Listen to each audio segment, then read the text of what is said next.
ఏకాదశి రోజున ఉపవాసం ఉండడం వల్ల ప్రాముఖ్యత ఏంటి?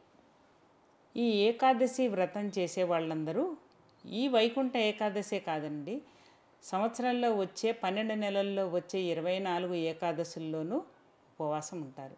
సైన్స్ పరంగా కూడా చూస్తే మనకు ఒక జర్మన్ శాస్త్రవేత్త, ఆయన పేరు బహుశా నాకు గుర్తులేదు, ఆయన ఈ మధ్య తన రీసెర్చ్ దీంట్లో ఏం చెప్పారంటే ఎవ్రీ 15 డేస్, ప్రతి 15 రోజులకి ఒక రోజు మనం ఉపవాసం ఉండటం వల్ల మనలో ఉన్న ఆ విషతుల్యమైన పదార్థాలన్నీ కేవలం మంచినీళ్ళు తాగి ఉండడం వల్ల, లేకపోతే కేవలం ఆ, జలాన్ని స్వీకరించి ఉండటం వల్ల ఈ మన శరీరంలో ఏవైతే టాక్సిన్స్ ఉన్నాయో ఆ టాక్సిన్స్ అన్నీ పోతాయి. కాబట్టి ప్రతి 15 రోజులకి ఒకరోజు మనం ఏ విధమైన ఘన పదార్థాలు తీసుకోకుండా ఉండడం అనేది చాలా మంచిది అని ఆయన చెప్పారు. ఈ పద్ధతిని మన పూర్వీకులు ఎప్పుడో పాటించారు. ప్రతి 15 రోజులకోసారి భగవంతుని ధ్యానం చేస్తూ, భగవంతుడికి ఉపవాసము అంటే ఉపవాసము అంటే భగవంతుడికి పక్కగా ఉండటం, భగవానుడికి దగ్గరగా ఉండటం, భగవంతుడి పక్కనే మనం ఉండడం అన్నది ఉపవాసము అన్న పదానికి అర్థం.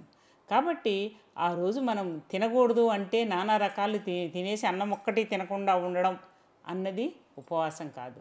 భగవద్ధ్యానం చేస్తూ, భగవంతుని గురించి ఆలోచిస్తూ, భగవంతుని గురించిన గ్రంథాలు ఏవైనా చదువుకుంటూ, భగవంతుడి మహిమలు తలుచుకుంటూ ఆ రోజు మనం ఎక్కువ ఆహారం తీసుకోకుండా ప్రశాంతమైన ఒక్క రోజులో అన్నా మనము రకరకాల ఆలోచనలన్నీ, మన మనసులోని ఆలోచనలన్నిటినీ క్లమ్జీగా చేసుకొని మన బుర్ర చెడగొట్టుకోకుండా ఆ రోజు ఒక్కరోజు మనం భగవంతుడికి దగ్గరగా ఉండటం అన్నది 15 రోజుల్లో ఒక్కరోజే ఉండటం వల్ల మనము మానసికంగా కూడా శారీరకంగా కూడా చాలా దృఢత్వాన్ని సంపాదించుకుంటాం. కాబట్టి ఈ ఏకాదశి ఉపవాసం అనేది భగవంతుడికి ఎంతో ప్రీతికరము, మనకు చాలా ఉపయోగకరం కూడా. ఉపవాస విరమణ ఎప్పుడు చేస్తారు? ఏకాదశి అంతా ఉపవాసం ఉన్న తర్వాత ద్వాదశి ఘడియలు వచ్చిన తర్వాత స్వామివారికి నివేదన చేసి ఆ రోజు ఆ ఉపవాస విరమణ అనేది చేస్తారు. తులసి తీర్థంలో ముందు మంచి నీళ్ళలో తులసి ఆకు వేసుకొని ఆ రోజు ఉపవాస విరమణ చేసి తర్వాత భోజనం చేస్తారు సహజంగా.